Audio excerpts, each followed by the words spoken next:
আল্লাহ তাআলা তো ১৫০০ বছর আগে ওপেন চ্যালেঞ্জ করে রেখেছেন। ৩ দফায় আল্লাহ কোরআনে চ্যালেঞ্জ করেছেন। প্রথম দফায় আল্লাহ এভাবে চ্যালেঞ্জ করলেন, যদি কোরআনের মতো কোরআন কেউ বানাতে পারো তাহলে চেষ্টা করো দেখি। প্রথম দফায় আল্লাহ এভাবে চ্যালেঞ্জ করলেন। কোরআনে কারীমের ১৭ নম্বর সূরা, সূরা বনি ইসরাঈলের ৮৮ নম্বর আয়াতে আল্লাহ বলছেন, قُلْ لَئِنِ اجْتَمَعَتِ الْإِنسُ وَالْجِنُّ عَلَىٰ أَن يَأْتُوا بِمِثْلِ هَٰذَا الْقُرْآنِ لَا يَأْتُونَ بِمِثْلِهِ وَلَوْ كَانَ بَعْضُهُمْ لِبَعْضٍ ظَهِيرًا। আল্লাহ তাআলা বলছেন, ও নবী আপনি বলে দিন, দুনিয়ার সকল মানুষ এবং জিন জাতি একত্রিত হয়ে তারা যদি চেষ্টা চালায় কোরআনের মতো কোরআন বানাবে, কিয়ামত হয়ে যাবে। কোরআনের মতো কোরআন কেউ বানাতে পারবে? কোরআন নাজিলের যুগে কেউ পারেনি, এই যুগেও কেউ পারবে না, কিয়ামত পর্যন্ত পারার কোনো সম্ভাবনা। প্রথম দফার চ্যালেঞ্জটা যদি কঠিন হয়ে যায়, দ্বিতীয় দফায় আল্লাহ চ্যালেঞ্জটা একটু হালকা করে দিয়েছেন। কোরআনের মতো এত বড় কোরআন বানানো লাগবে না, আল্লাহর একটু হালকা করে দিয়ে দ্বিতীয় দফায় বললেন।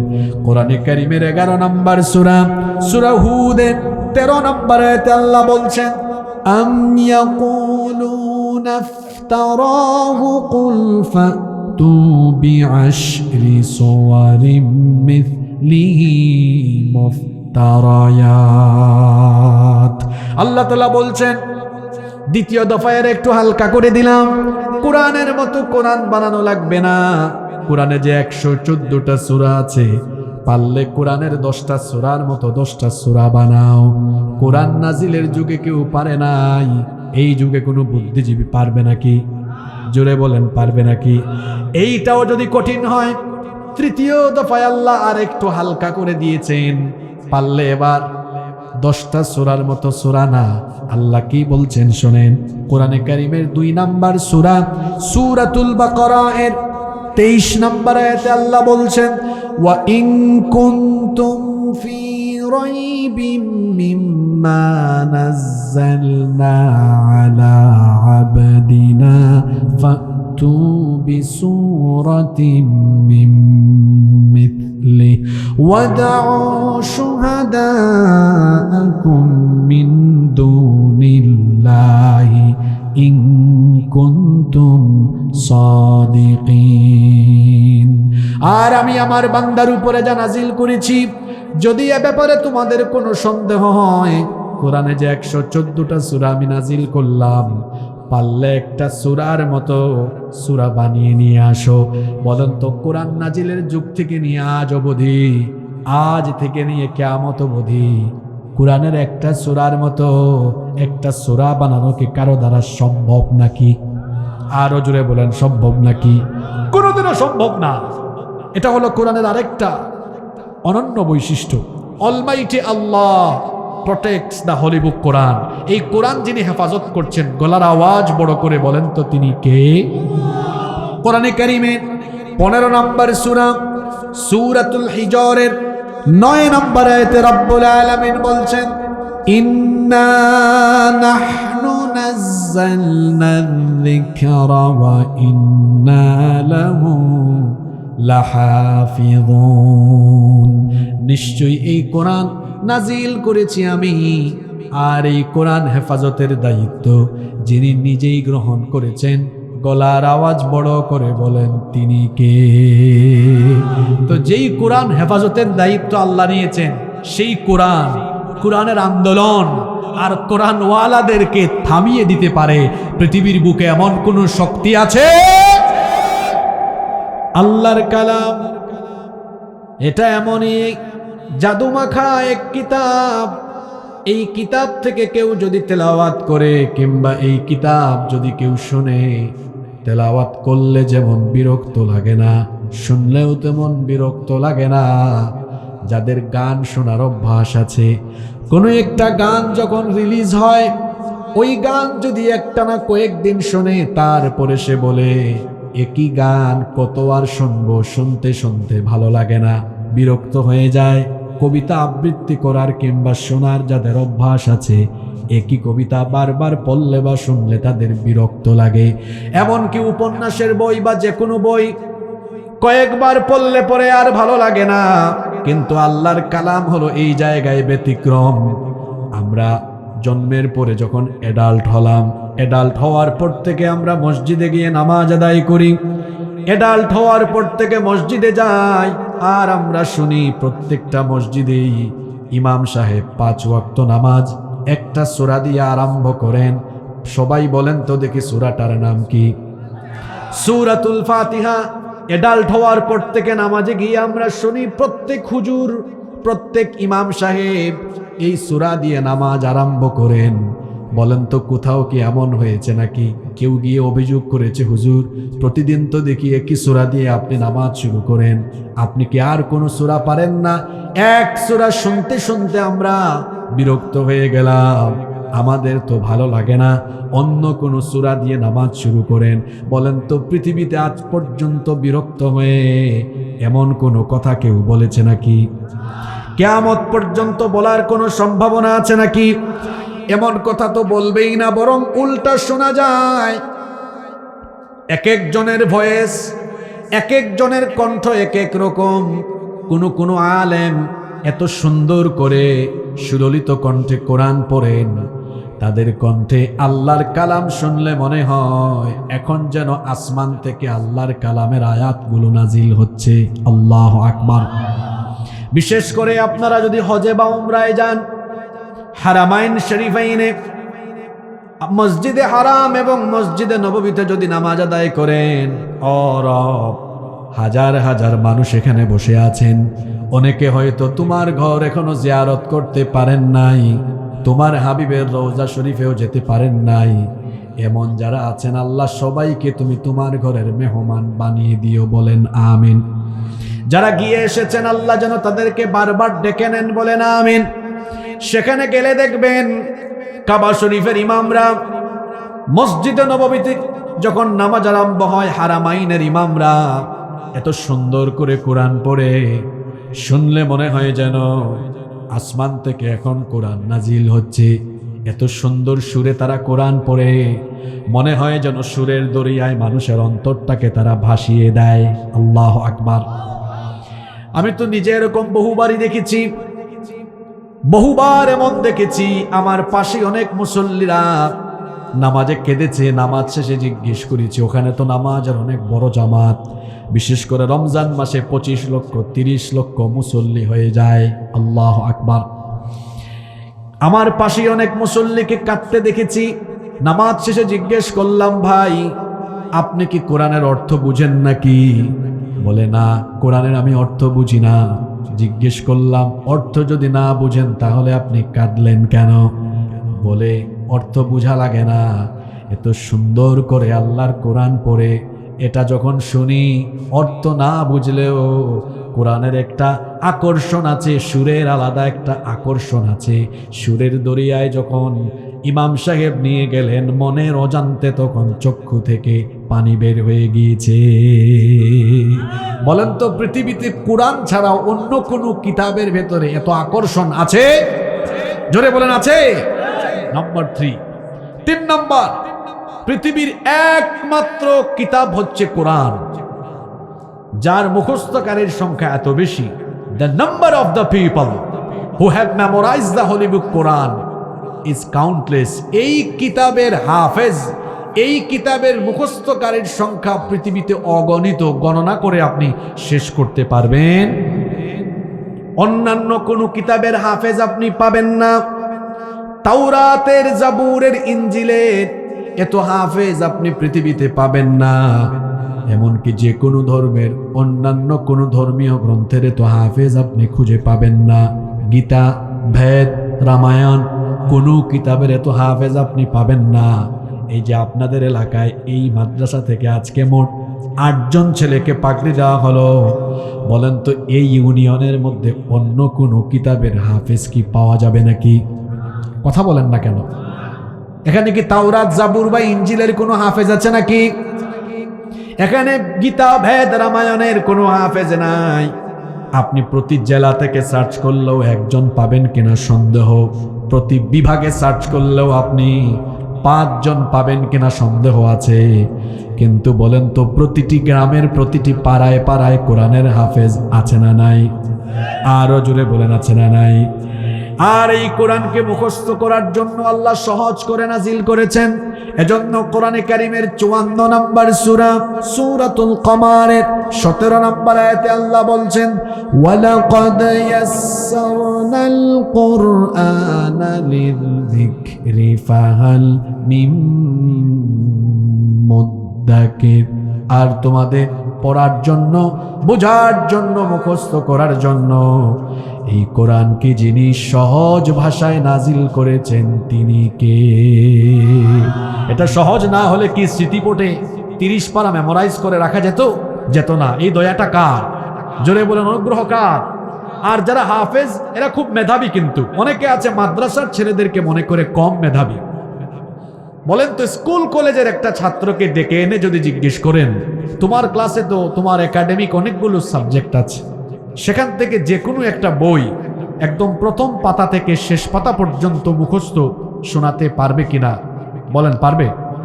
ওদের অবস্থা তো জানি, ওরা সাজেশন খুঁজে এক্সামের আগে বলে, স্যার একটা এক্সাম আউটলাইন বা একটা গাইডলাইন দেন, গাইডলাইন বা একটা আউটলাইন দেন যেন কম পড়ে তাড়াতাড়ি পাস করতে পারি। তার 10টা 12টা সাবজেক্ট আছে, জিজ্ঞেস করলে একটা বইয়ের আগাগোড়া মুখস্থ করতে শোনাতে পারে না। কিন্তু আপনি যদি কোনো হাফেজি মাদ্রাসায় গিয়ে 7-8 বছরের একটা ছেলেকে বলেন, 7-8 বছরের অনেকে হাফেজ হয় না, যদি বলেন বাবা এই যে কোরআন, এত বড় কোরআন, তুমি কি এটার প্রথম পাতা থেকে শেষ পাতা শোনাতে পারবে? কি মনে হয় আপনাদের? ও বলবে সামনে তো রমজান মাস আসতেছে, আমি আপনাকে দাওয়াত দিলাম, প্রথম তারাবিতে আপনি আমার পিছনে দাঁড়াবেন, আমি প্রথম পাতা আরম্ভ করব, শেষ তারাবিতে আপনাকে শেষ সূরার শেষ লাইন শোনায়া দিবে। তাহলে বলেন তো মাদ্রাসার ছেলেরা কি দুর্বল না মেধাবী? মাদ্রাসার ছেলেরা কি দুর্বল না মেধাবী? মেধাবী না হলে সব পাবলিক বিশ্ববিদ্যালয়ে এরা ফার্স্ট হয় কিভাবে? অনেকে মনে করে মাদ্রাসার ছেলেরা কিছুই জানে না। আপনি English, math, science, history, social স্টাডিজের সাবজেক্টগুলো পড়েন, মাদ্রাসার ছেলেটাও এগুলো পড়ে। বাড়তি হিসেবে সে কোরআন, হাদিস, আকাইদ, ফিকহ, সিরাত, ইসলামিক স্টাডিজের এই সাবজেক্টগুলো পড়ে। তাকে আপনি দুর্বল ভাবার কোনো কারণ নেই, সে আরও অনেকগুলো বিষয় বাড়তি পড়েছে। এজন্য আপনারা দেখেছেন ঢাকা বিশ্ববিদ্যালয় সহ পৃথিবীর নামকরা সব বিশ্ববিদ্যালয়, বুয়েট, চুয়েট, কুয়েট, রুয়েট সহ নামকরা বিশ্ববিদ্যালয়গুলোতে স্কুল কলেজের ছাত্রদেরকে পেছনে ফেলে মাদ্রাসার ছেলেরা ফার্স্ট হয়ে যাচ্ছে। আল্লাহর কোরআন এর 3 নাম্বার বিশেষত্ব বলছিলাম, এটার মুখস্থকারীর সংখ্যা পৃথিবীতে সবচেয়ে কম না সবচাইতে বেশি? জোরে বলেন, সবচেয়ে কম না সবচেয়ে বেশি? আর এখানে আল্লাহ তাআলার একটা অভিনব পদ্ধতি দেখেন, এর মাধ্যমে কোরআনকে তিনি কিভাবে সংরক্ষণ করছেন। একদিকে তো আল্লাহ তাআলা লৌহে মাহফুজে সংরক্ষণ রেখেছেন, অন্যদিকে কোরআন শ্রেষ্ঠত্বের দিক থেকে কেন অনন্য? কারণ পৃথিবীর সব কিতাব হারিয়ে গেলেও কোরআন কখনো হারাবে? আচ্ছা বলেন তো, সারা পৃথিবীর সব কোরআনকে এক জায়গায় জমা করে কেউ যদি আগুন দিয়ে পুড়াইয়া দেয়, কোরআন কি পৃথিবী থেকে হারিয়ে যাবে? আপনি তো কিতাব পৃষ্ঠা জ্বালিয়েছেন, কিন্তু লক্ষ লক্ষ কোটি কোটি হাফেজের মাথার মধ্যে যে কোরআন আছে, স্মৃতিপটে সিনায় যে তারা কোরআন ধরে রেখেছে, আপনি কি সেখান থেকে মুছে দিতে পারবেন? এই হাফেজদেরকে হয় খুন করতে হবে, নইলে এটা সম্ভব।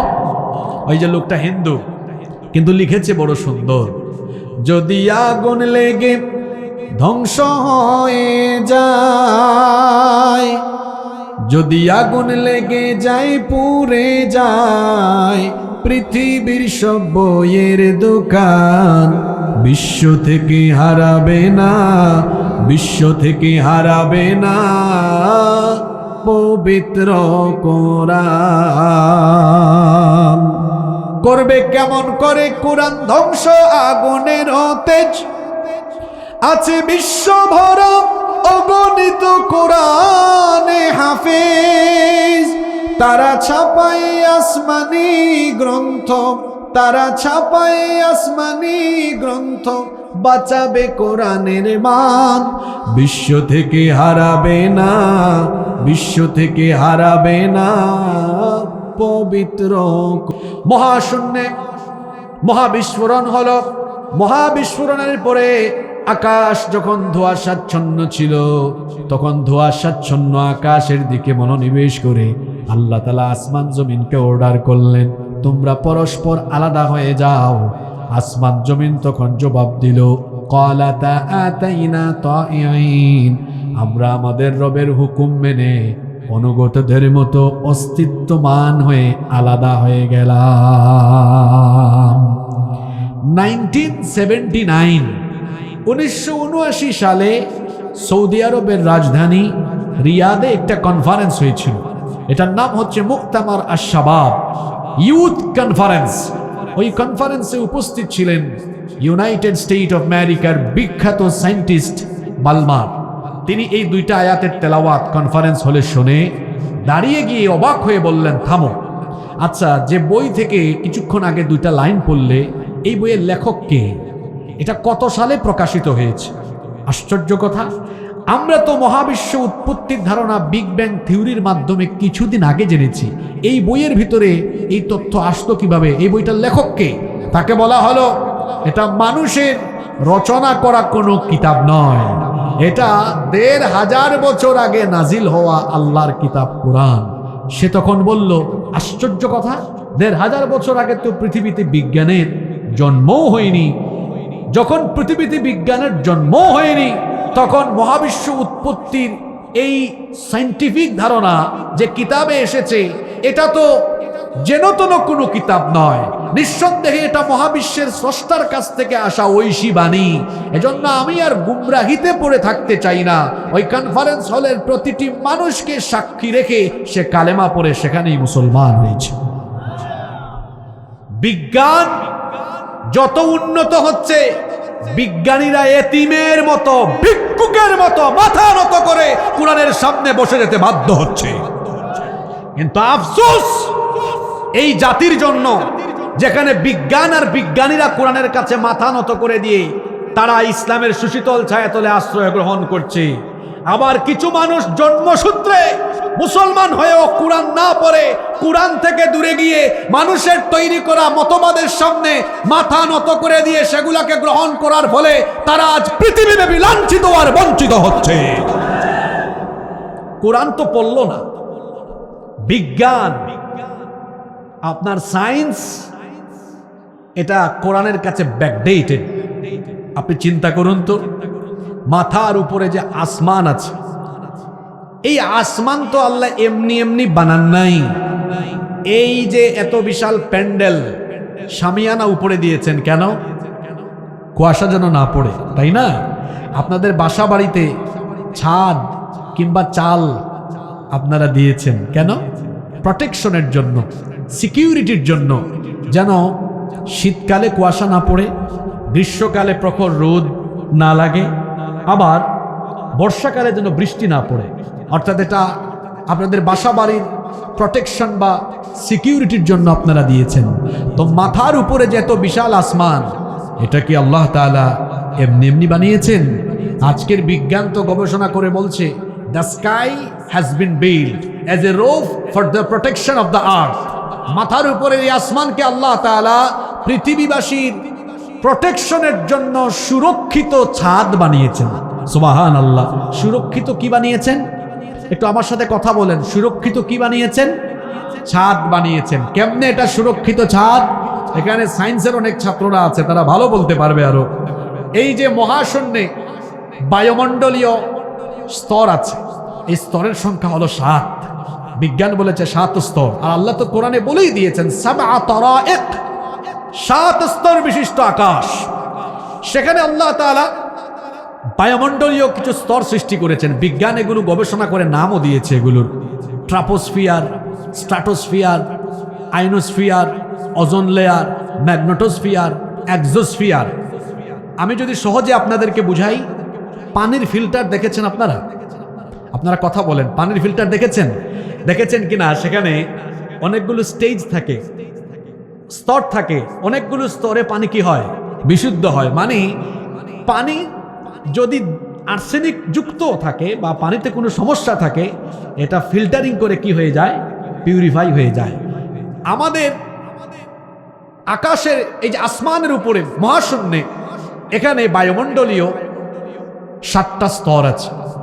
আমি বোঝানোর জন্য বলি, এটা ফিল্টারের মতো অনেকটা। কেন? এটা না থাকলে আপনারা বেঁচে থাকতে পারতেন না। জিন, এরপরে পশু পাখি, উদ্ভিদ, প্রাণী কিছুই বাঁচত না, সব মরে যেত। কেন? এটা একটা প্রোটেকশন বা পিউরিফাইং এর মতো কাজ করছে। এই যে আজকে দিনের বেলা দেখলাম তাপমাত্রা ছিল সম্ভবত 26 ডিগ্রি। এই যে আমাদের মাথার উপরে এতগুলো লাইট জ্বলছে, এগুলোর কিন্তু পাওয়ার আছে, অপারেটর বলতে পারবে 40 ইউনিট 50 ইউনিট। এই যে এত বিশাল প্যান্ডেল আলোকিত করছে হয়তো 200-300 লাইট, কিন্তু আপনারা বলেন তো দিনের বেলা গোটা পৃথিবীকে আলোকিত করে কয়টা লাইট? পুরুষ মানুষের মতো জবাব দেন, কয়টা লাইট? একটা গোটা পৃথিবীকে আলোকিত করে সূর্য। এই সূর্যের পাওয়ার কত? গুগল শরীফে সার্চ করে দেখবেন। বিজ্ঞানীরা বলেছেন সূর্যকে যে টেম্পারেচার দেওয়া হয়েছে এর পরিমাণ হলো 1,40,00,000 সেন্টিগ্রেড। কিন্তু আপনারা আজকে দিনের বেলা পাইছেন কত? কথা বলেন তো, বাকিটা কই গেল? বাকিটা আসতো না কেন? সূর্যের পুরো হিটিং, ফুল হিট যদি দুনিয়ায় আসে, আপনি 1 সেকেন্ডও বেঁচে থাকতে পারবেন না, পৃথিবীর কিচ্ছু থাকবে না। কেন পুরোটা আসতে পারে না? তাকান আমার দিকে। সূর্য তো পৃথিবী থেকে 15 কোটি কিলোমিটার দূরে। এর আলো পৃথিবীতে পৌঁছাতে সময় লাগে 8 মিনিট 10 সেকেন্ড, আর এটার আলো সরাসরি পৃথিবীতে এসে হিট করতে পারে না। দেখেন আল্লাহ কি কারবার করে রাখছেন। ওই যে 7টা বায়ুমণ্ডলীয় স্তর আছে, সূর্যের প্রচন্ড হিট এসে প্রথম স্তরে, প্রথম স্টেজে বাধা খায়, পিউরিফাইং হয়ে নেক্সট স্টেজ, পিউরিফাইং হয়ে নেক্সট স্টেজ, পিউরিফাইং হয়ে নেক্সট স্টেজ। এইরকম 7টা স্তরে পিউরিফাইং হয়ে হয়ে যতটুকু আলো হলে আপনারা বেঁচে থাকবেন, পৃথিবীর সব স্বাভাবিক থাকবে, ততটুকু আলো আল্লাহ পৃথিবীতে পাঠান। শুধু তাই নয়, আপনারা যারা বিমানে চলাফেরা করেন তারা জানেন বিমান যখন টেক অফ করে উপরে উঠে যায়, 35,000 ফিট 39,000 ফিট উপরে যখন থাকে, তখন ওখানে তাপমাত্রা কি বেশি না কম? বিমানে উঠছেন কখনো? তাপমাত্রা বেশি কে বলছে? যত উপরের দিকে উঠবেন টেম্পারেচার তত বেশি না, কম। এজন্য দেখবেন ইন্টারন্যাশনাল ফ্লাইটে যখন আপনি থাকবেন, বিমান যখন ল্যান্ডিং করে কান বন্ধ হয়ে যায়, একদম অবস্থা এমন হয়। বিজ্ঞানীরা বলেছেন মহাশূন্যের খালি স্থানের তাপমাত্রা হলো -270। এখন টেম্পারেচার কত? দাঁড়ান আমি দেখি। এখন টেম্পারেচার হলো 18 ডিগ্রি সেলসিয়াস। আপনারা কি কখনো মাইনাস দেখেছেন? দেখেন নাই তো। ওই পঞ্চগড় ঠাকুরগাঁওয়ে তাও মাইনাস হয় না, 7-8 ডিগ্রি হয়। আমি 2017 সালে একবার ভারতের হিমাচল প্রদেশে একটা জায়গা আছে, শিমলা, মানালি, ওই জায়গাটা ভিজিট করেছিলাম। ওখানে বরফ পড়ে, আইস পড়ে। তো আমি যখন ছিলাম সেখানে 3-4 দিন, -4 ছিল। 3টা-4টা কাপড় পরেও ঠান্ডা লেগে গেছে, জ্বর উঠে গেছে, শরীর খারাপ। -4 মাত্র। আর বিজ্ঞানীরা বলছেন মহাশূন্যের খালি স্থানের তাপমাত্রা হলো -270। এই মাইনাস তো নেমে আসতে পারে না, ওই যে ফিল্টারিং হয়। আবার সবচেয়ে জরুরি কথা হলো মহাশূন্যে উল্কা পিণ্ড আছে, উল্কা। যদি একটা উল্কা কখনো দুনিয়ায় পড়ে, সব শেষ, জ্বলে পড়ে ছাই হয়ে যাবে। কিন্তু একটা উল্কাও পৃথিবীর দিকে আসতে পারে না, ওই স্তরগুলো বাধা দিয়ে উপরের দিকে উঠায় রাখে। এজন্য বিজ্ঞানীরা বলছেন আকাশ, আসমান পৃথিবীর জন্য সুরক্ষিত ছাদ। মাত্র কিছুদিন আগে বিজ্ঞান এই কথা বলেছে, কিন্তু আল্লাহর কোরআন আপনি পড়লেন না। কোরআনে কারিমে আল্লাহ এই কথা আরো 1500 বছর আগে বলেছেন। وجعلنا السماء سقفا محفوظا وهم عن آياتها معرضون আলেম যারা আছেন, যারা আরবি ভালো বুঝেন, সাকফাম মাহফুজা মানে কি? সুরক্ষিত ছাদ। আল্লাহ তাআলা বলছেন, আর এইভাবে করে আমি আসমানকে তোমাদের জন্য সুরক্ষিত ছাদ বানিয়ে দিয়েছি। তাহলে চিৎকার করে বলেন তো দেখি, কোরআন আগে না বিজ্ঞান আগে? পুরুষ মানুষের মতো জবাব দেন, কোরআন আগে না বিজ্ঞান আগে? আরেকটা উদাহরণ দেই, দেখেন এই যে ফিঙ্গারপ্রিন্ট, আঙ্গুলের ছাপ টিপসই দেন আপনারা, বলেন তো দেখি একজনের সাথে আরেকজনের ফিঙ্গারপ্রিন্টের কোনো মিল আছে নাকি? এখন 2025 সাল, 1800 সালের আগে পৃথিবীর একজন মানুষও ফিঙ্গারপ্রিন্টের কথা জানতো না। সর্বপ্রথম এই তথ্য আবিষ্কার হয় ইংল্যান্ডে। ব্রিটিশ বিজ্ঞানী উইলিয়াম হার্সাল মানবদেহের উপরে গবেষণা চালিয়ে এই তথ্য তিনি প্রথমে ইংল্যান্ডে আবিষ্কার করেন। ইংল্যান্ডে এর ব্যবহার প্রথম শুরু হয়, সেখান থেকে গোটা পৃথিবীতে এটা ছড়িয়ে যায়। আমাদের হাতে আঙ্গুল কয়টা? একটার সাথে আরেকটার ফিঙ্গারপ্রিন্টের মিল আছে। পাসপোর্ট অফিসে, সিম রেজিস্ট্রেশনে, সাব রেজিস্ট্রি অফিসে, জায়গা জমির দলিল করতে, বিদেশে গেলে ইমিগ্রেশনে, সব জায়গায় ফিঙ্গারপ্রিন্ট লাগে কি লাগে না? বিজ্ঞান নিয়ে মানুষ এত ফুটানি করে। 1800 সাল আর 2025 সাল, তার মানে হলো আজ থেকে মাত্র 200 বছর আগে পৃথিবীর মানুষ বিজ্ঞানের কল্যাণে যে ফিঙ্গারপ্রিন্টের ধারণা পেয়েছে। কি আশ্চর্য কথা! 1500 বছর আগে আল্লাহ তাআলা কোরআনে কারীমের 75 নম্বর সূরা সূরাতুল কিয়ামা এর 3 এবং 4 নম্বর আয়াতে এই ফিঙ্গারপ্রিন্টের তথ্য দিয়েছেন। আল্লাহ তাআলা বলছেন, আয়াহসাবু আল্লান নাজমা'a 'ইযামা বালা কাদিরিনা আলা আন নুসাউইয়া বানানা। যারা মৃত্যু পরবর্তী জীবনকে অস্বীকার করে, তারা মনে করে মানুষ মারা যাওয়ার পরে যখন তার শরীরের হাড্ডি, মাংস, অস্থি পিঞ্জর সব ছিন্ন বিচ্ছিন্ন আলাদা হয়ে যাবে, পচে যাবে, গলে যাবে, মাটির সাথে মিশে যাবে, কে আবার তাকে আবার পুনরুজ্জীবিত করবে? আল্লাহ তাআলা বলছেন, বান্দারে শোনো, তোমার পচে যাওয়া, গলে যাওয়া, ছিন্ন বিচ্ছিন্ন, চূর্ণ বিচূর্ণ হয়ে যাওয়া এই শরীরকে তো আমি জোড়া লাগাবই, তার পাশাপাশি বালা কাদিরিনা আলা আন নুসাউইয়া বানানা, তোমাদের প্রত্যেকের হাতে যে আঙ্গুলের মাথা আছে, আঙ্গুলের ছাপ পর্যন্ত আমি আবার পুনর্বিন্যস্ত করব। বলেন দেখি, কোরআন আগে না বিজ্ঞান আগে? জোরে বলেন, কোরআন আগে না বিজ্ঞান আগে? আপনি আর আপনার সন্তান শিখছেন কি আগে মিয়া? আজকে কি মহিলা প্যান্ডেল আছে নাকি? হ্যাঁ, মা বোনদেরকে বলছি, একটা সন্তানের জন্য শ্রেষ্ঠ বিশ্ববিদ্যালয়, শ্রেষ্ঠ বিদ্যাপীঠ হলো তার মা। সব শিক্ষাই দিবেন, বাংলা শিখাবেন, ইংরেজি শিখাবেন, অন্যান্য ভাষা শিখাবেন, অসুবিধা নাই। কিন্তু আপনার সন্তানের লেখাপড়া যেন স্টার্ট হয় আল্লাহর কালামের যে বর্ণমালাগুলো আছে সেগুলো দিয়ে। ক খ এবিসিডি শিখবে, পরে আলিফ বা তা তা শিখবে সবার আগে। আমরা কোন বিষয়ে আলোচনা করছি মনে আছে তো আপনাদের? হ্যাঁ, কোরআনের স্পেশালিটি। আপনাদের কি আরো 15-20 মিনিট ধৈর্য কুলাবে? নাম্বার 6 নাম্বার, এটি হচ্ছে দুনিয়ার একমাত্র কিতাব যার মধ্যে কোনো ভুল নাই। সুবহানাল্লাহ পড়বেন না?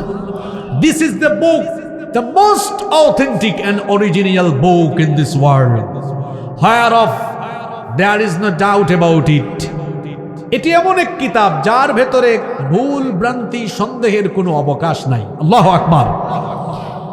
আমরা যে স্কুল, কলেজে, ইউনিভার্সিটিতে, মাদ্রাসায় বই পড়াই, সেখানে রচয়িতা বা সম্পাদক কর্তৃক লেখা থাকে।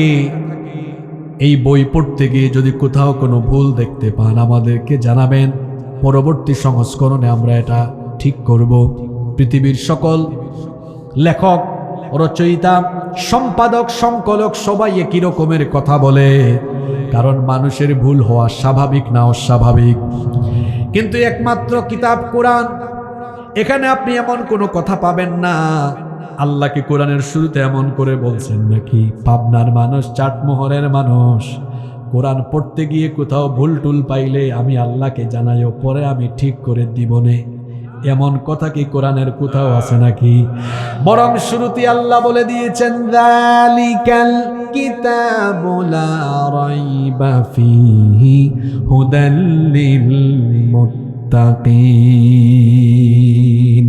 এর ভেতরে সন্দেহের কোনো অবকাশ নাই। সুবহানাল্লাহ পড়বেন না? নাম্বার 7, 7 নাম্বার, এটা এমন এক কিতাব, it's quite impossible to create a book like holy কোরআন।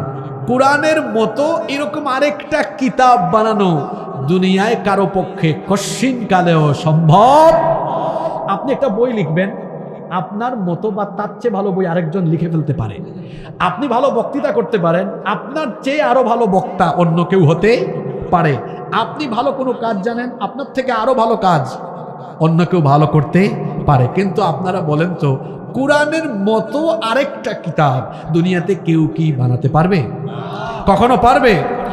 আল্লাহ তাআলা তো ১৫০০ বছর আগে ওপেন চ্যালেঞ্জ করে রেখেছেন। 3 দফায় আল্লাহ কোরআনে চ্যালেঞ্জ করেছেন। প্রথম দফায় আল্লাহ এভাবে চ্যালেঞ্জ করলেন, যদি কোরআনের মতো কোরআন কেউ বানাতে পারো তাহলে চেষ্টা করো দেখি। প্রথম দফায় আল্লাহ এভাবে চ্যালেঞ্জ করলেন। কোরআনে কারীমের 17 নম্বর সূরা, সূরা বনি ইসরাঈলের 88 নম্বর আয়াতে আল্লাহ বলছেন, কুল লা ইন ইজতামাআতিল ইনসু ওয়াল জিন্নু আলা আইয়াতু বিমিসলি হাযাল কুরআন লা يأتون بمثله ولو كان بعضهم لبعض ظهيرا। আল্লাহ তাআলা বলছেন, ও নবী আপনি বলে দিন, দুনিয়ার সকল মানুষ এবং জিন জাতি একত্রিত হয়ে তারা যদি চেষ্টা চালায় কোরআনের মতো কোরআন বানাবে, কিয়ামত হয়ে যাবে। কোরআনের মতো কোরআন কেউ বানাতে পারবে? কোরআন নাজিলের যুগে কেউ পারেনি, এই যুগেও কেউ পারবে না, কিয়ামত পর্যন্ত পারার কোনো সম্ভাবনা। প্রথম দফার চ্যালেঞ্জটা যদি কঠিন হয়ে যায়, দ্বিতীয় দফায় আল্লাহ চ্যালেঞ্জটা একটু হালকা করে দিয়েছেন। কোরআনের মতো এত বড় কোরআন বানানো লাগবে না, আল্লাহ আর একটু হালকা করে দিয়ে দ্বিতীয় দফায় বললেন। কোরআনে কারীমের 11 নম্বর সূরা, সূরা হুদের 13 নম্বর আয়াতে আল্লাহ বলছেন, আম ইয়াকুলুনা ইফতারাহু কুল ফাতু বিআশরি সুওয়ারিম মিথলিহি মুফতারায়াত। আল্লাহ তাআলা বলছেন, দ্বিতীয় দফায় একটু হালকা করে দিলাম, কোরআনের মতো কোরআন বানানো লাগবে না। কোরআনে যে 114টা সূরা আছে, পারলে কোরআনের 10টা সূরার মতো 10টা সূরা বানাও। কোরআন নাজিলের যুগে কেউ পারে নাই, এই যুগে কোনো বুদ্ধিজীবী পারবে নাকি? জোরে বলেন, পারবে নাকি? এইটাও যদি কঠিন হয়, তৃতীয় দফায় আল্লাহ আর একটু হালকা করে দিয়েছেন। পারলে এবার 10টা সূরার মতো সূরা না, আল্লাহ কি বলছেন শোনেন। কোরআনে কারীমের 2 নম্বর সূরা, সূরাতুল বাকারা এর 23 নম্বর আয়াতে আল্লাহ বলছেন, ওয়া ইন কুনতুম ফি রাইবিম মিম্মা নাযালনা আলা আবদিনা ফাতু বিসূরাতিম মিন মিথলি ওয়াদউ শুহাদাআকুম মিন দুনিল্লাহি ইন কুনতুম সাদিকিন। আর আমি আমার বান্দার উপরে যা নাজিল করেছি, যদি এ ব্যাপারে তোমাদের কোনো সন্দেহ হয়, কোরআনে যে 114টা সূরা আমি নাজিল করলাম, পারলে একটা সূরার মতো সূরা বানিয়ে নিয়ে আসো। বলেন তো, কোরআন নাজিলের যুগ থেকে নিয়ে আজ অবধি, আজ থেকে নিয়ে কিয়ামত অবধি কোরআনের একটা সূরার মতো একটা সূরা বানানো কি কারো দ্বারা সম্ভব নাকি? আরো জোরে বলেন, সম্ভব নাকি? কোনোদিনও সম্ভব না। এটা হলো কোরআনের আরেকটা অনন্য বৈশিষ্ট্য। Number 8 number, almighty Allah protects the holy book Quran. এই কোরআন যিনি হেফাজত করছেন, গলার আওয়াজ বড় করে বলেন তো তিনি কে? কোরআনে কারীমের 15 নম্বর সূরা, সূরাতুল হিজরের 9 নম্বর আয়াতে রব্বুল আলামিন বলছেন, ইন্না নাহনু নাযালনা যিকরা ওয়া ইন্না লাহু লাহাফিযুন। নিশ্চয়ই এই কোরআন নাজিল করেছি আমি, আর এই কোরআন হেফাজতের দায়িত্ব যিনি নিজেই গ্রহণ করেছেন, গলার আওয়াজ বড় করে বলেন তিনি কে? তো যেই কোরআন হেফাজতের দায়িত্ব আল্লাহ নিয়েছেন, সেই কোরআনের আন্দোলন আর কোরআনওয়ালাদেরকে থামিয়ে দিতে পারে পৃথিবীর বুকে এমন কোন শক্তি আছে? কেউ নাই। নাম্বার 9, কোরআন এটা এমন এক কিতাব। আপনাদের কষ্ট হচ্ছে নাকি? কি আশ্চর্য কিতাব! কোরআন খুলে এর দিকে তাকালে সওয়াব, পড়লে সওয়াব, শুনলে সওয়াব, মানলেও সওয়াব। সুবহানাল্লাহ পড়বেন না? প্রথম কথাটা কি বললাম? হ্যাঁ, দেখাতেও। পৃথিবীর 3টা জিনিস আছে যেটা দেখলেই সওয়াব, তাকালেই সওয়াব। আন-নাযরু ইলা সালাসাতি ইবাদাহ, 3 জিনিসের দিকে তাকালেও আমল নামায় যিনি সওয়াব দিয়ে দিবেন তিনি কে? 1 নাম্বার হচ্ছে আন-নাযরু ইলাল কাবাতি ইবাদাহ। ওই যে কালো কাপড় দিয়ে মোড়ানো কাবা শরীফ, সেই কাবা শরীফের দিকে তাকালে আমল নামায় যিনি সওয়াব দেন তিনি কে? 2 নাম্বার হচ্ছে আন-নাযরু ইলাল ওয়ালিদাইনি ইবাদাহ। পিতামাতার দিকে সন্তান যখন মায়া মহব্বত, আন্তরিকতা, শ্রদ্ধা, মমতা, ভালোবাসার নজরে তাকায়, সন্তান তার পিতামাতার দিকে যতবার মহব্বতের নজরে তাকায়, প্রত্যেকটা নজরে নজরে আল্লাহ তার আমল নামায় কবুল হজের সওয়াব দান করে দেন। এই জন্য যুবক ভাইদেরকে বলছি, খবরদার নিজের আব্বা আম্মার সাথে বেয়াদবি করবেন না। নিজের আব্বা আম্মার সাথে কখনো কর্কশ ভাষায় কথা বলবেন না। নিজের বাবা মার সাথে গলার আওয়াজ উঁচু করে কখনো কথা বলবেন না। কারণ পিতা মাতা জীবনের শ্রেষ্ঠ নেয়ামত। পিতা মাতাকে খুশি করলেই আপনার উপরে খুশি হয়ে জান্নাত যিনি দিয়ে দিবেন তিনি কে? পিতা মাতাকে আঘাত করলে জাহান্নাম ছাড়া কোনো উপায় থাকবে না। ও আমার ভাইয়েরা, পিতামাতা কত বড় নেয়ামত শুনেন। পিতামাতার খেদমতের মাধ্যমে জান্নাত পাওয়াটা বড় সহজ। জান্নাত আপনি বাহিরে গিয়ে তালাশের দরকার নাই। আপনার মায়ের পায়ের নিচে আল্লাহ তাআলা জান্নাত রেখে দিয়েছেন। মায়ের খেদমত করেন, বাপের খেদমত করেন। আব্বা আম্মাকে কখনো কষ্ট দিবেন না। শারীরিকভাবে, মানসিকভাবে, অর্থনৈতিকভাবে কোনোভাবেই তাদেরকে কষ্ট দেওয়া যাবে না। বরং যখন কথা বলবেন নম্র হয়ে, ভদ্র হয়ে, বিনয়ী হয়ে কথা বলবেন। আচার আচরণে সুন্দর হবেন, ভালো আচরণ করবেন, কখনো আঘাত করবেন না, কষ্ট দিবেন না। আব্বা আম্মাকে কষ্ট দিলে আল্লাহ কষ্ট পান। বাবা মাকে খুশি করলে যিনি খুশি হয়ে যান, জোরে বলেন তিনি কে? সবাই বলেন তিনি কে? আব্বা আম্মার খেদমত এমন ভাবে করবেন, রাতের বেলা আপনার বাপ মায়ের মাথা টিপে, হাত পা টিপে টিপে ঘুম পাড়াবেন। তাদের কাপড় চোপড় ধুয়ে দিবেন, তাদেরকে নিজে মুখে তুলে খাইয়ে দিবেন। ছোটবেলায় আপনাকে আপনার বাবা, আপনার মা মুখে তুলে খাইয়ে দিত। বয়স্ক হয়েছে বাবা মা, তাদেরকে মুখে তুলে খাওয়ান, তাদের কাপড় চোপড় ধুয়ে দেন, অসুস্থ হলে চিকিৎসা করান। বাবা মাকে আগে খাওয়ান, তারপরে আপনি খাবেন। বিশ্বাস করেন, যদি বাবা মার খেদমত করে করে কিছু পান আর না পান, যদি শুধুমাত্র বাবা মার খেদমত করে একটা মুচকি হাসি হাসিল করে নিতে পারেন, আল্লাহর কসম, আল্লাহর আরশ আপনার উপর খুশি হয়ে যাবে। এই জন্য বাবা মার মনে আঘাত করা যাবে না। যত যুবকেরা মাহফিলে এসেছেন সবাইকে বলবো, আব্বা আম্মার খেদমত করবেন, তাদের মনে কখনো আঘাত দিবেন না, কষ্ট দিবেন না। বলছিলাম 3 জিনিসের দিকে তাকালেই সওয়াব। 1 নাম্বার কাবা শরীফের দিকে তাকালে আমল নামায় সওয়াব দেন কে? 2 নাম্বার আব্বা আম্মার দিকে মায়া মহব্বতের নজরে তাকালেও আমল নামায় কবুল হজের সওয়াব দেওয়া হয়। 3 নাম্বার হলো আল্লাহর কালাম। এই কোরআনের আয়াতগুলোর দিকে তাকালে, পৃষ্ঠাগুলোর দিকে তাকালেও আমল নামায় যিনি সওয়াব দান করে দেন তিনি কে? পৃথিবীতে কোরআন ছাড়া অন্য কোনো বই আছে যে তাকাইলে সওয়াব হয়? বলেন আছে? তাকালে যেমন সওয়াব, তিলাওয়াতেও সওয়াব। মা বোনরা যারা মহিলা প্যান্ডেল থেকে শুনছেন, আপনাদেরকেও বলছি, সবাইকে কথাটা বলছি, প্রতিদিন সকালবেলা কোরআন তেলাওয়াতের মাধ্যমে দিন শুরু করবেন। দেখবেন গোটা দিনের সকল কাজে বরকত যিনি ঢেলে দিবেন তিনি কে? কখনো টেনশনে থাকলে, দুশ্চিন্তাগ্রস্ত হয়ে গেলে, মন খারাপ থাকলে ওযু করে সঙ্গে সঙ্গে কোরআন তেলাওয়াতে বসে যাবেন। কারণ কোরআনের তেলাওয়াত করলে মনের সকল অশান্তি, মনের সকল বেদনা দূর করে প্রশান্তি এবং রহমত যিনি দান করে দিবেন তিনি কে? আর কোরআন তেলাওয়াতে এত ফজিলত, আল্লাহ নবী বলেছেন, মান করাআ হারফাম মিন কিতাবিল্লাহ ফালাহু বিহি হাসানাহ ওয়াল হাসানাতু বিআশরিন আমসালিহা।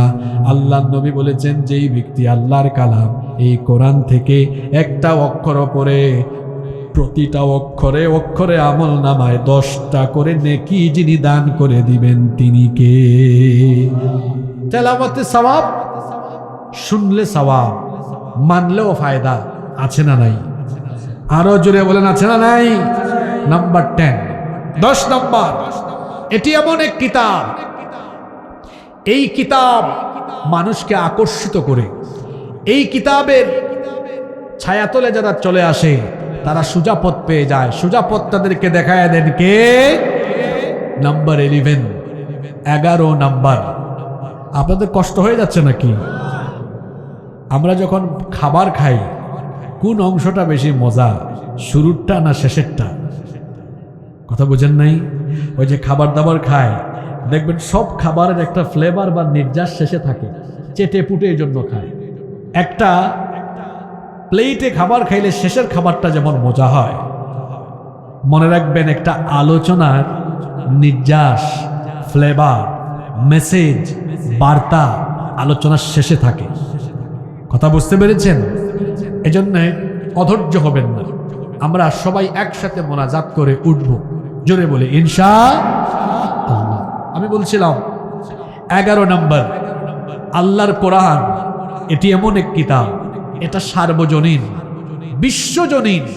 এটা সাম্প্রদায়িক কোনো কিতাব নয়, বরং এটা হলো সার্বজনীন, এটা হলো বিশ্বজনীন।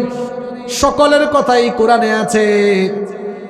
এই কোরআনকে সাম্প্রদায়িক কিতাব বলা যায় না, সার্বজনীন। কারণ হলো কোরআনে সকলের কথা আছে, সকলের অধিকারের কথা আছে। এই কোরআনে কাউকে বাদ দেওয়া হয় নাই। আল্লাহর পরিচয় হলো তিনি রব্বিল আলামিন, নবীর পরিচয় হলো তিনি রাহমাতাল লিল আলামিন। ঠিক তেমনি ভাবে কোরআনের পরিচয় হলো ইন হুয়া ইল্লা যিকরুল লিল আলামিন। কি চমৎকার মিল দেখেন! রব্বিল আলামিন, রাহমাতাল লিল আলামিন, যিকরুল লিল আলামিন। আল্লাহ হলেন সবার রব, তেমনি রসুল হলেন সবার রসুল। কোরআন হলো সকলের জন্য। হিন্দু, বৌদ্ধ, খ্রিস্টান, যত ধর্ম বর্ণের মানুষ আছে, অর্থাৎ সকলের অধিকারের কথা কোরআনের ভেতরে আছে না নাই?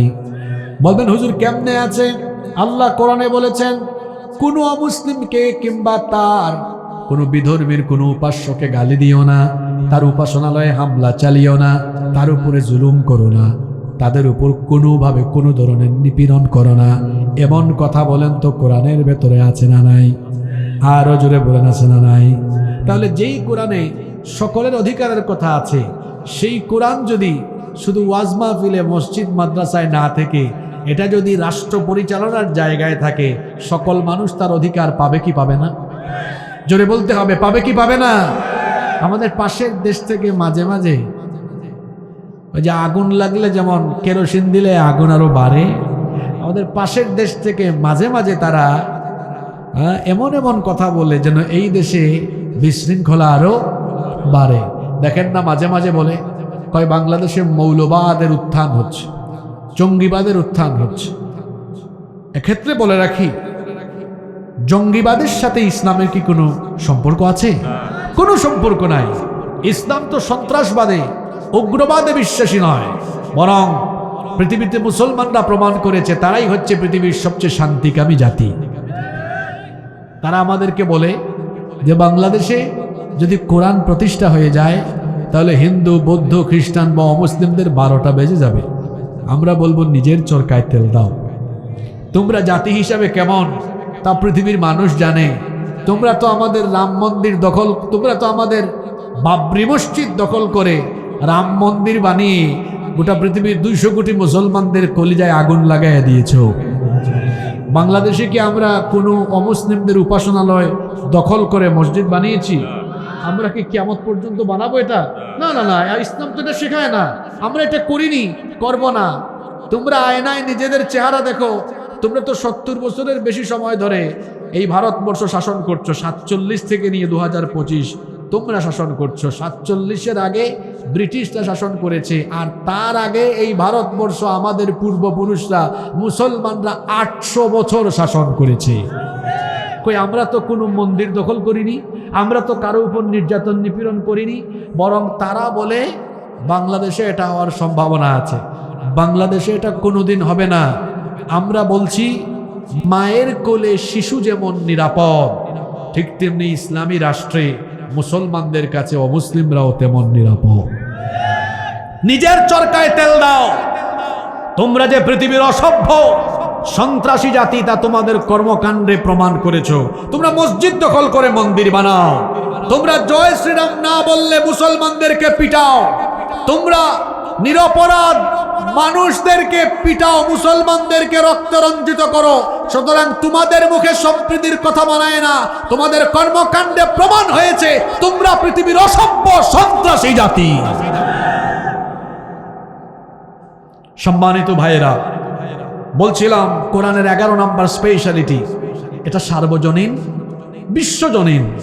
নাম্বার 12, 12 নম্বর, এটা এমন এক কিতাব, এই কিতাবের জন্য এই কিতাবের অনুসারীরা জীবন পর্যন্ত বিলিয়ে দিতে কুণ্ঠাবোধ করে না। আপনাদেরকে যদি বলা হয় কোরআনের জন্য জীবন দিতে পারবেন কিনা, আপনারা প্রস্তুত আছেন না নাই? দেখেন হাত এমনি উঠে গেছে। আল্লাহ সবার হাত কবুল করেন, হাতগুলো নামান। তবে একটা কথা আমি এখানে বলি, আমার কথায় কি কষ্ট পাবেন? এখানে অনেক যুবক ভাইদেরকে আমি দেখতে পাচ্ছি, যদিও শীত, কিন্তু কথা বললে মানুষ একটু ঘামায়। এই যে আমি একটু ঘামাচ্ছি, একটু একটু, এই যে আমার শরীর থেকে ঘাম বেরোচ্ছে। আমাকে কেউ আব্বা ডাকলেও তার সামনে পিছে আমারে ঘুরাইয়া আমার শরীরের ঘাম সে বের করতে পারবে না। কারণ আমার শরীরের প্রতি ফোঁটা ঘাম মূল্যবান। আমার তারুণ্য, যৌবন, এটা কারো চামচামিতে আমি বিসর্জন করতে পারবো না।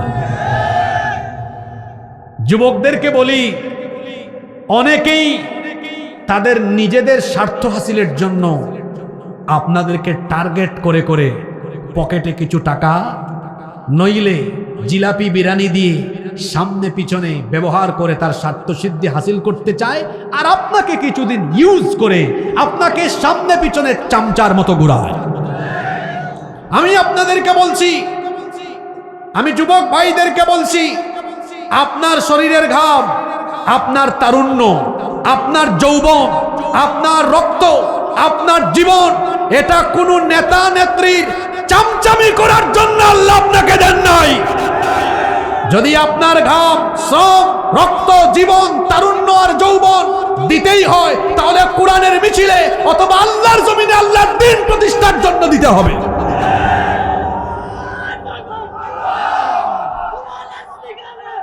কোথায় দৌড়াও? একটু বুঝে শুনে দৌড়াইও।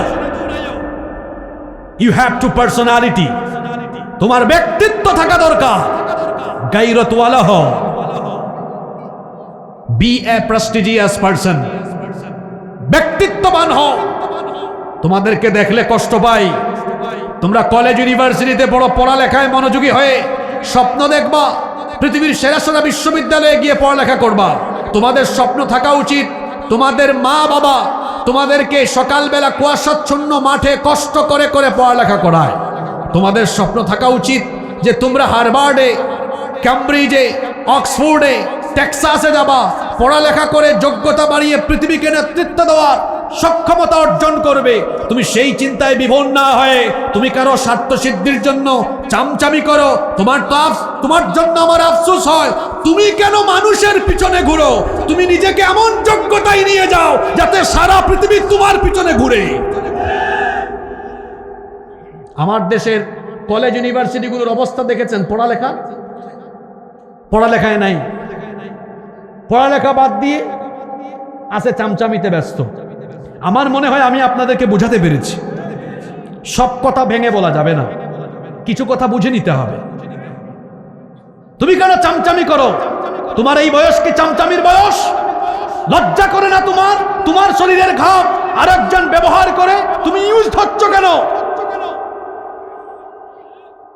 সৎসঙ্গে স্বর্গবাস, অসৎ সঙ্গে। এজন্য কথাটা শুরু করছিলাম এভাবে আমারে আব্বা ডাকলেও নিতে পারবেন। আমি তোমার মতো নই, আমারে আব্বা ডাকলেও নিতে পারবে না, কারণ আমি কারো কাছে ইউজড হতে পারবো না। তোমারে নিয়ে যায় কেন? বলছিলাম সৎসঙ্গে স্বর্গবাস, অসৎ সঙ্গে। এক লোক ঢুকেছে আতরের দোকানে, আতর কিনে নাই, কিন্তু 10-15 মিনিট আতরের দোকানে ছিল। বের হওয়ার পরে তার শরীরে আতরের গন্ধ হবে কি হবে না? আরেক লোক বিড়ি সিগারেট খায় না, কিন্তু ভুল করে এক বিড়ি ঘুরের সাথে হাত মিলাইছে, তার হাতে বিড়ির গন্ধ হবে কি হবে না? কথাটা কেন বলছি জানেন? আতরের দোকানে ঢুকলে শরীরে আতরের গ্রাণ হয়, বিড়ি ঘুরের সাথে থাকলে বিড়ির গ্রাণ হয়। ঠিক তেমনি ভাবে নামাজির সাথে থাকলে, আলেম উলামার সাথে থাকলে এদের সুহবতে ভালো মানুষ হয়। খারাপ লোকের সাথে গেলে খারাপ মানুষ।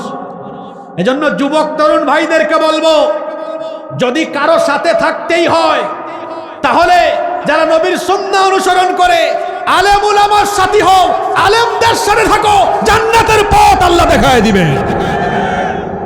আলেমদেরকে বন্ধু বানাও।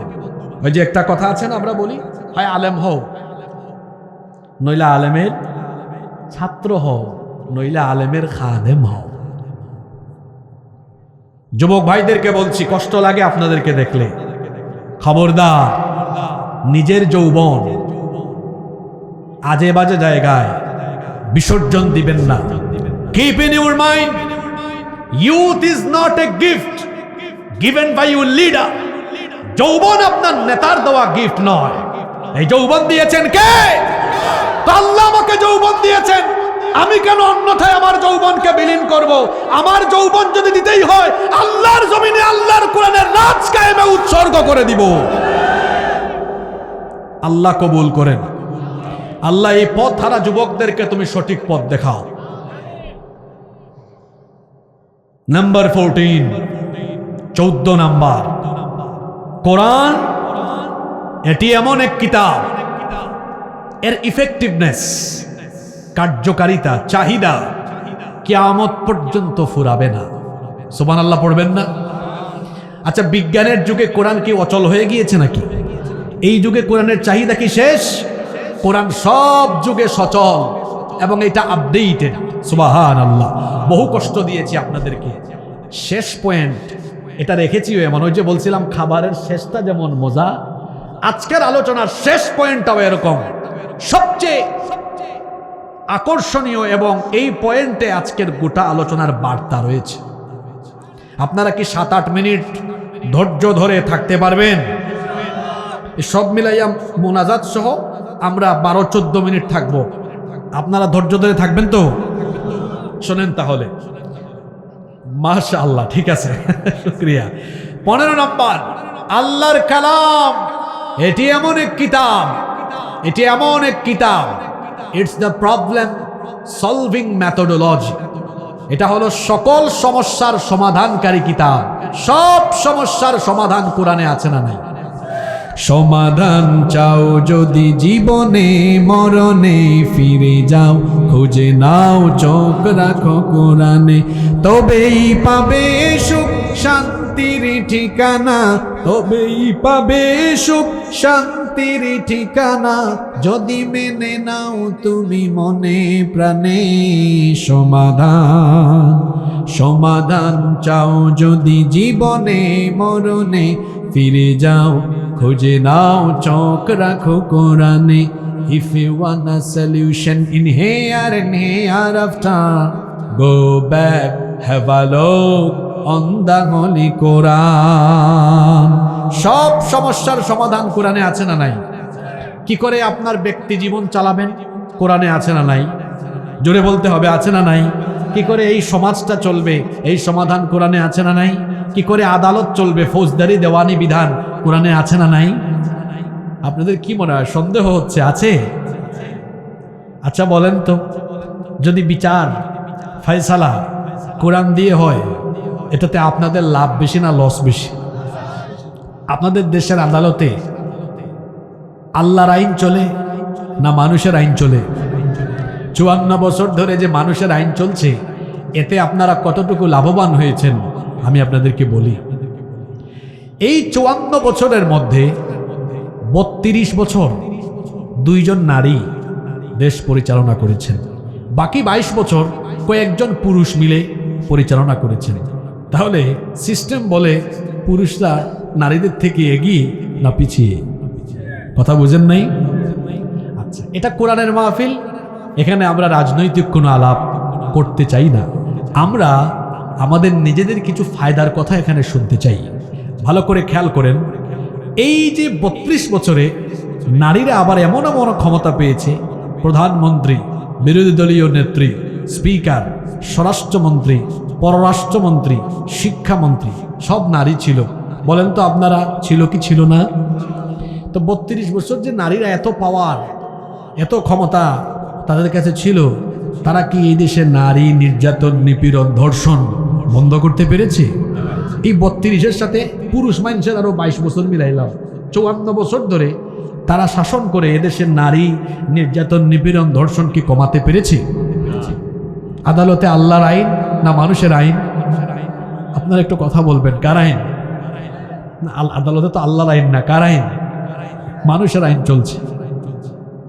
কিছুদিন আগে, 7-8 মাস আগে, পদ্মার ওই পারে মাগুরায় একটা মেয়ে, ছোট্ট 8 বছর বয়স, এক পরিবারের 3 নরপিশাচ আমার এই বোনটির উপরে পাশবিকতা চালালো।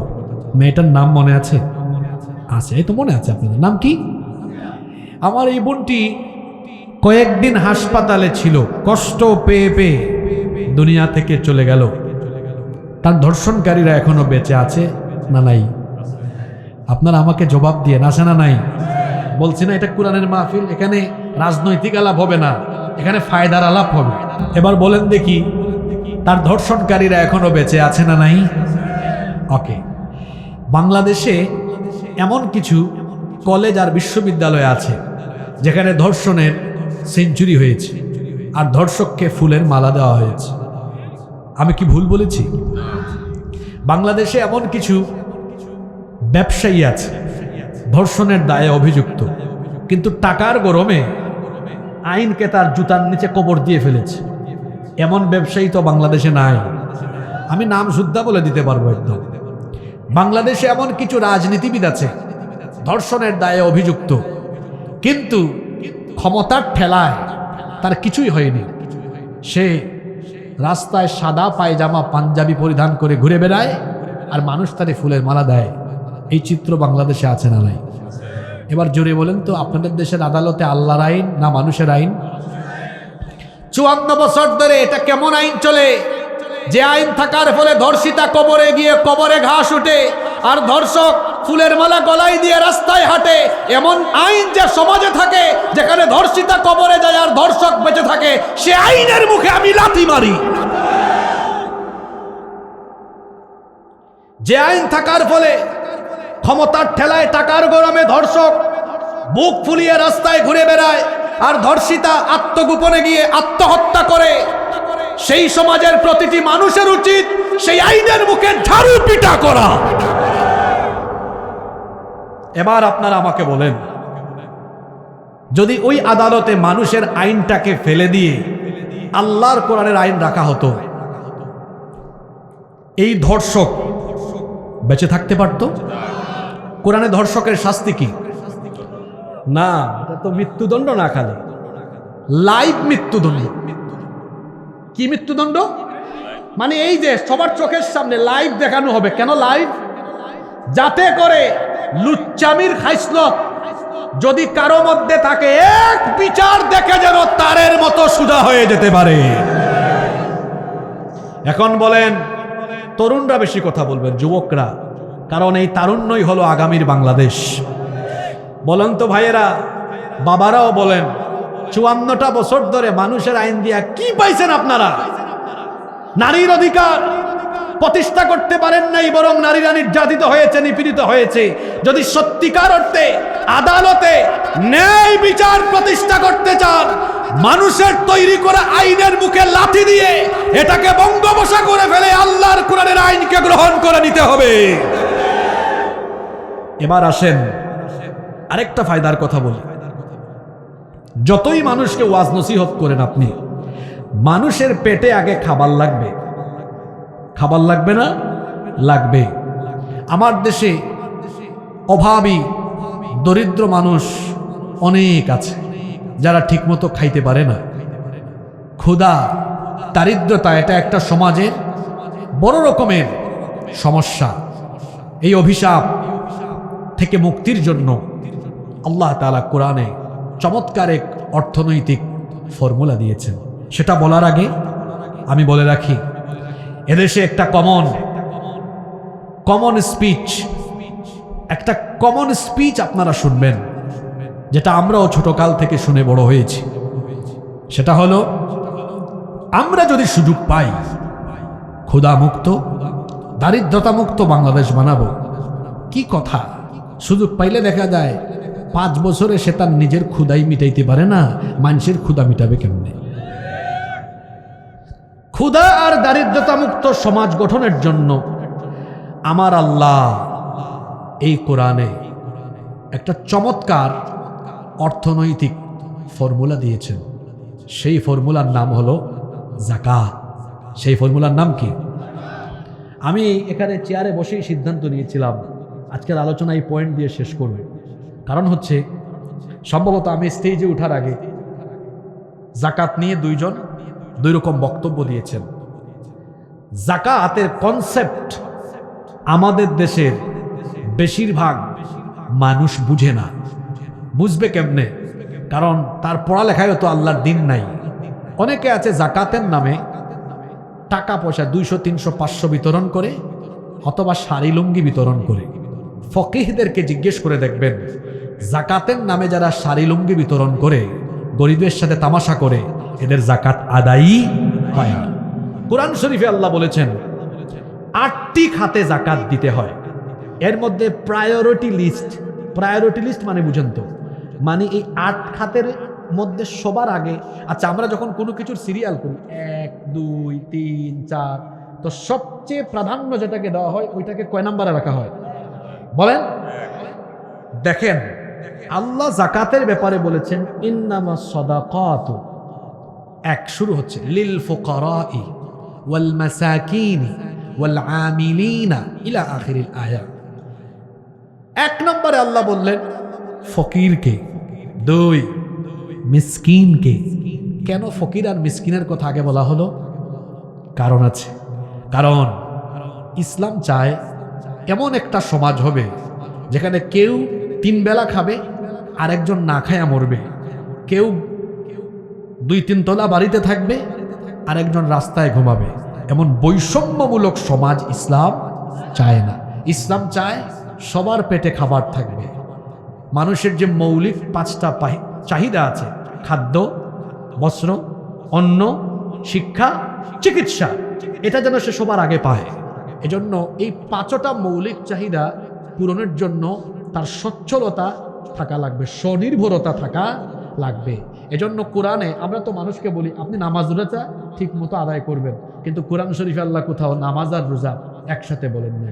যেখানে আল্লাহ বলেছেন নামাজের কথা, সেখানে বলেছেন যাকাতের কথা। কেন? কারণ নামাজ দিয়ে আত্মা গঠন হয়, নফস গঠন হয়, আর জাকাত দিয়ে সমাজ গঠন হয়। আল্লাহ কি সুন্দর মিলাইয়া দিয়েছেন। সুবহানাল্লাহ পড়বেন না? ওর পেটে খাবার না থাকলে তো নামাজও গন্ডগোল হবে, তাই না? এজন্য আল্লাহ যেখানেই বলেছেন নামাজের কথা, সেখানে বলেছেন জাকাতের কথা। কেন? এই জাকাত দিয়ে যেন একটা সমাজকে বদলিয়ে দেওয়া যায়। এই ফর্মুলাটা কেমন? বেশি কষ্ট দিচ্ছি আপনাদেরকে, তাই না? এই শেষের দিকে চলে আসছে। ফর্মুলাটা হলো এমন, আমি শুনেছি আজকে 4 গ্রাম মিলে মাহফিলটা হয়েছে। তো এখন এই যে 4 গ্রামের যারা সামর্থ্যবান, যাদের কাছে নেশাব পরিমাণ মাল আছে, মানে যাদের উপর জাকাত ফরজ, এই 4 গ্রামের সেই জাকাত দাদাদের টাকাকে যদি আপনারা এক জায়গায় করেন, মনে করেন এই বছর এর পরিমাণ হলো 2 লক্ষ টাকা। এখন 2 লক্ষ টাকা আপনারা যদি 500 করে ভাগ করেন, তাহলে সর্বমোট 400 জন মানুষকে দিতে পারবেন। কিন্তু আপনারা বলেন তো, 2 লক্ষ টাকা 500 করে 400 জন মানুষকে দিয়ে দিলে এরা কি ধনী হয়ে যাবে? এক বেলা খাবে, পরের বেলা আর খাইতে পারবে না। কিন্তু এই 2 লক্ষ টাকা যদি আপনারা 3-4 জনকে দেন, যে বেচপাড়ায় একজন বিধবা মহিলা, ওনার স্বামী মারা গিয়েছেন, 2-3টা বাচ্চা আছে, বোন ধরো আপনাকে ধরেন একটা সেলাই মেশিন কিনে দিলাম, এটা দিয়ে কাজ করে করে খান, তাহলে পরিবারটা চলার ব্যবস্থা হলো কি হলো না? আরেকটা পরিবার বড় অসচ্ছল, চলতে পারে না, আপনি তারে, আপনাদের এলাকায় ভ্যান আছে, ভ্যান, একটা ভ্যান কিনে দিলেন, ভাই ধরো তুমি ভ্যান চালাও, তোমার পরিবারটা চালাও। আরেকজন খুব দরিদ্র মানুষ, অল্প কিছু পয়সা আছে, আরো কিছু টাকা দিলে দেখা যাবে সে একটা হাঁসের খামার, মুরগির খামার বা টঙের দোকান করতে পারবে, তার এইটা আপনি দিলেন। এখন বলেন তো, এইভাবে করে যদি 2 লক্ষ টাকা 400 জন মানুষকে না দিয়ে 3-4 জনকে দেন, এই 3-4 জন ভবিষ্যতে কি আর জাকাত খাওয়ার উপযুক্ত থাকবে? জোরে বলেন থাকবে? এটা তো কয়েক গ্রামের উদাহরণ। এখন যদি ব্যাপারটা এমন হয় যে 90% মুসলমানের দেশ, এই দেশে একটা জাকাত মিনিস্ট্রি হলো, জাকাত মন্ত্রণালয়, ইসলামী অর্থনীতিতে বিশেষজ্ঞ উলামাগণ সেখানে দায়িত্ব পালন করছেন। সারা দেশের মুসলমানদের সম্পদের হিসাব সরকারের কাছে থাকবে, অনেকটা ইনকাম ট্যাক্সের মতো। যাদের কাছে নেশাব পরিমাণ মাল আছে, 1 বছর পরে মোবাইলে মেসেজ আসবে, মিস্টার অমুক, এই বছর আপনার এত টাকা জাকাত আসছে, আমাদের সংশ্লিষ্ট অফিসে বা এই জায়গায় গিয়ে টাকাটা জমা দেন। সারা দেশের টাকাগুলো এখন জমা হচ্ছে কয় জায়গায়? জোরে বলেন কয় জায়গায়? এখন আমি বুঝানোর স্বার্থে অ্যামাউন্ট কম করে ধরছি। মনে করেন এই বছরের পরিমাণ হলো 140,000 কোটি টাকা। এটা আপনাদের রাজশাহী বিভাগ দিয়েই সম্ভব, কিন্তু বুঝানোর স্বার্থে আমি ধরেছি, এটা একটা রাষ্ট্রের জন্য অল্প টাকা। 140,000 কোটি টাকা জমা হয়েছে কয় জায়গায়? এবার গভর্নমেন্ট 64 ডিস্ট্রিক্টে একটা জরিপ করলো যে সবচেয়ে বেশি অসচ্ছল বেকার কারা আছে, তালিকা করো। 70 লক্ষ যুবকের তালিকা করে এবার এই 70 লক্ষকে পর্যায়ক্রমে ডেকে আনা হলো, আর প্রত্যেকের হাতে 2 লক্ষ টাকার চেক দেওয়া হলো। ধরো 2 লাখ, 70 লক্ষকে কয় লক্ষ টাকা করে দিচ্ছি? ক্যালকুলেটর মেরে দেখেন, 70 লক্ষ গুণ 2 লক্ষ সমান কত? 140,000 কোটি টাকা। ফর্মুলাটা কিন্তু এই হুজুরের না, ফর্মুলাটা কার? জোরে বলেন, ফর্মুলাটা কার? যত ইমাম সাহেব, খতিব সাহেব, বক্তা ভাইয়েরা এসেছেন, এই কথাগুলো মানুষকে এভাবে বুঝাবেন, দয়া করে এইভাবে বুঝাবেন, মানুষ এগুলো জানে না। 1 বছরে দেখা গেল 70 লক্ষ বেকার অসচ্ছল যুবককে সচ্ছল করে দেওয়া গেল। এটা কার দেওয়া প্রক্রিয়ায়? এবার জোরে বলেন আমাকে, এইভাবে করে যদি 10 বছর একটি রাষ্ট্রে এই প্রক্রিয়াটা চলমান থাকে, আপনাদের দেশের পারপাসে বলেন 10 বছর পরে এই দেশে কি একজন গরিব মানুষও আপনারা খুঁজে পাবেন? জোরে বলেন, পাবেন? কি বক্তব্য শুনেন আপনারা? হ্যাঁ, যে ক্ষুধামুক্ত, দারিদ্রতা মুক্ত সমাজ আর দেশ বানাবো, অত সুযোগ পাইলে তার সম্পদ বাড়ে, তার নিজের ক্ষুধা সে মিটাইতে পারে না, জনগণের ক্ষুধা কেমনে মিটাবে? শুনে রাখো মুসলমানেরা, যদি ক্ষুধা মুক্ত দারিদ্রতা মুক্ত সমাজ আপনারা পেতে চান, যদি দারিদ্রতার কবর দিয়ে সচ্ছল স্বনির্ভর একটি জাতি গঠন করতে চান, মানুষের তৈরি করা আইনকে লাথি দিয়ে বিদায় করে আল্লাহর কোরআনের আইনকে গ্রহণ করে নিতে হবে। এছাড়া দাঁড়ান, স্লোগান দেওয়া লাগবে না, শুধু কথাগুলা বুঝে যান। আমাদের কাজ কি? কোরআন শরীফে আল্লাহ তার রসুলকে কি বলেছেন? ফাযাক্কির ইন্নামা আনতা মুযাক্কির।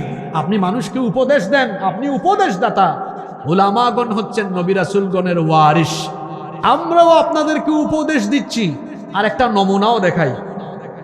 এই যে আস-সুন্নাহ ফাউন্ডেশন, শেখ আহমদুল্লাহ, আল্লাহ তাকে নেক হায়াত দিন, উনি দেখবেন জাকাতের প্রক্রিয়াটা আমি যেভাবে বলছি ঠিক এইভাবে করে না? আমি নিজেও ব্যক্তিগতভাবে সোশ্যাল ওয়ার্ক স্টুডেন্ট লাইফ থেকে করি, আমরাও এরকম। আমি নিজে আমার পরিবারের জাকাত এই প্রক্রিয়ায় দেই। বলেন তো, এই রকম যদি আরো 100 আলেম থাকে, হাজারো আলেম থাকে, কিংবা এইভাবে করে যদি প্রক্রিয়াটা চলমানই থাকে, তাহলে সমাজে দারিদ্রতার অভিশাপ থাকবে? মুসলমানরা কবে বুঝবেন আপনারা কোরআন ছাড়া আপনাদের মুক্তি নাই, শান্তি নাই, আপনাদের দুঃখ দুর্দশা কশ্চিন কালেও শেষ হবে না যতদিন না আপনারা মানব রচিত মতবাদের কবর দিয়ে আল্লাহর কোরআনকে গ্রহণ না করবেন, ততদিন পর্যন্ত এই জাতির কপালে মুক্তি আসবে না। বলে গেলাম, বুঝিয়ে দিয়ে গেলাম। আল্লাহ যেন কথাগুলো আমাদেরকে বোঝার তৌফিক দান করেন। যারা শুরু থেকে ছিলেন আপনাদেরকে ধন্যবাদ। কোরআনের মোট কয়টা স্পেশালিটি আজকে বলেছি? জোরে বলেন কয়টা? এগুলো অন্য কিতাবে আছে? তাহলে যে কোরআন হেদায়েতের পথ দেখায়, মুক্তির পথ দেখায়, যে কোরআন সামাজিক, রাজনৈতিক, অর্থনৈতিক মুক্তি, দুনিয়া আখিরাতের মুক্তির পথ দেখায়, সেই কোরআন এর ওয়াজ একদিন শুনলে চলবে না। প্রতিদিন ঘরে বাড়িতে কোরআন পড়তে হবে, বুঝতে হবে, কোরআন অনুযায়ী আমল করে কোরআনের রঙে রঙিন হয়ে যেতে হবে। তাহলেই আমাদেরকে মাফ করে যিনি জান্নাত দিয়ে দিবেন তিনি কে? শুরু থেকে শেষ পর্যন্ত আপনারা খুব নীরব থেকে খুবই শান্তি, খুবই সুন্দর একটি পরিবেশ আপনারা দিয়েছেন। আশা করি এভাবে সুশৃঙ্খল থেকে আমরা শেষ করব ইনশাআল্লাহ। অনেকেই দান করেছেন, আল্লাহ সকলের দানগুলো কবুল করুন। আমরা এক্ষুনি মোনাজাত করব, যারা দাঁড়িয়ে আছেন বসে যান। আল্লাহুম্মা আমিন। আলহামদুলিল্লাহি রাব্বিল আলামিন والصلاة والسلام على أشرف الأنبياء والمرسلين. ربنا ظلمنا أنفسنا وإن لم تغفر لنا وترحمنا لنكونن من الخاسرين. ربنا لا تزغ قلوبنا بعد إذ هديتنا وهب لنا من لدنك رحمة إنك أنت الوهاب. ربنا إنك جامع الناس ليوم لا ريب فيه إن الله لا يخلف الميعاد. ربنا اغفر لنا ولإخواننا الذين سبقونا بالإيمان ولا تجعل في قلوبنا غلا للذين آمنوا ربنا إنك رؤوف رحيم. ربنا إننا سمعنا مناديا ينادي للإيمان أن آمنوا بربكم فآمنا ربنا فاغفر لنا ذنوبنا وكفر عنا سيئاتنا وتوفنا مع الأبرار. رب العالمين ওগো আমাদের মালিক, ওগো আমাদের রব, সেই সন্ধ্যা থেকে নিয়ে গভীর এই রাত পর্যন্ত তোমার অসংখ্য বান্দা বান্দিরা নীরবে বসে বসে তোমার কালামের আলোচনা শুনেছেন। রব্বুল আলামিন, এই গভীর রাতে আমরা আমাদের জীবনের সকল গুনাহগুলোকে সামনে নিয়ে সকল পাপের জন্য লজ্জিত অনুতপ্ত হয়ে ভিখারির বেশে দোকানা হাত তুলেছি। রব্বুল আলামিন, আমরা এত বেশি গুনাহ করেছি, যদি আমাদের গুনাহের দিকে তুমি তাকাও, আমাদেরকে ক্ষমাও করতে ইচ্ছে হবে না। রব্বুল আলামিন, আমাদের গুনাহের দিকে না তাকিয়ে তোমার রহমতের দিকে দৃষ্টিপাত করে তোমার গফফার নামের খাতিরে আমাদের জীবনের ছোট বড় জানা ও জানা যত গুনাহ আছে দয়া করে সব গুনাহ তুমি মাফ করে দাও। রব্বুল আলামিন, আমাদের সকলকে 5 ওয়াক্তের নামাজি বানিয়ে দাও। ওগো আমাদের রব, আমাদের সকল সমস্যাকে তুমি দূরীভূত করে দাও। আমাদের স্ত্রী সন্তানদেরকে আমাদের জন্য চক্ষু শীতলকারী বানিয়ে দাও। তাদেরকে মুত্তাকি, পরহেজগার, দিনদার, আল্লাহওয়ালা বানায়া দাও। রব্বুল আলামিন, আমাদের কলিজার টুকরা বাবা মাকে তুমি মাফ করে দাও। আমাদের যাদের বাবা মা আমাদেরকে এতিম বানিয়ে অন্ধকার কবরের বাসিন্দা হয়েছেন, দয়া করে আমাদের কবরবাসী আব্বা আম্মার কবরগুলোকে তুমি জান্নাতুল ফেরদাউস বানিয়ে দাও। আমাদের যাদের মা বাবা বেঁচে আছেন, নেক হায়াত বাড়িয়ে দাও। যতদিন তারা বেঁচে থাকবেন আমাদেরকে আমাদের বাবা মায়ের খেদমত করার তৌফিক দান করে দাও। আল্লাহুম্মা গফিরলি ওয়া লিওয়ালিদাইয়া ওয়া কুর রাব্বিরহামহুমা কামা রাব্বায়ানি সগীরা। রাব্বিরহামহুমা কামা রাব্বায়ানি সগীরা। রব্বুল আলামিন, আমাদের আত্মীয় স্বজন যারা কবরে চলে গিয়েছেন তাদেরকে মাফ করে দাও। এই এলাকায় কবরস্থানে যত মুর্দেগান শায়িত তাদের কবরগুলোকে তুমি জান্নাতের বাগান বানিয়ে দাও। রব্বুল আলামিন, ওগো আমাদের মালিক, ওগো আমাদের রব, আমাদের মধ্যে যারা অসুস্থ আছেন তাদেরকে শিফা দান করে দাও। যারা ঋণগ্রস্ত আছেন ঋণ পরিশোধের তৌফিক দিয়ে দাও। আমাদের অভাব অনটন দূর করে দাও। আমাদের রিজিকের মধ্যে বারাকা বাড়িয়ে দাও। আমাদেরকে হালাল উপায়ে উপার্জনের তৌফিক দাও। সকল হারাম থেকে আমাদেরকে বাঁচিয়ে রাখো। যারা বেকার আছেন কর্মসংস্থানের ব্যবস্থা করে দাও। রব্বুল আলামিন, অনেক মুরব্বী বাবারা মাহফিলে এসেছেন, আমার বাবাদের জীবনের গুনাহ খাতা মাফ করে দাও। তাদেরকে ইমানি জিন্দেগি নসিব করে দাও। অসংখ্য যুবকেরা এসেছে, আল্লাহ আমার এই যুবক ভাইদেরকে তুমি মাফ করে দাও। আমাদের প্রত্যেককে হেদায়াত দাও। প্রত্যেকটি যুবককে তুমি দ্বীনের জন্য কবুল করে নাও। রব্বুল আলামিন, আজকের এই মাহফিলকে তুমি কবুল আর মঞ্জুর করে নাও। এই মাদ্রাসার যারা খেদমত করেন তাদের সবাইকে কবুল করে নাও, মাফ করে দাও।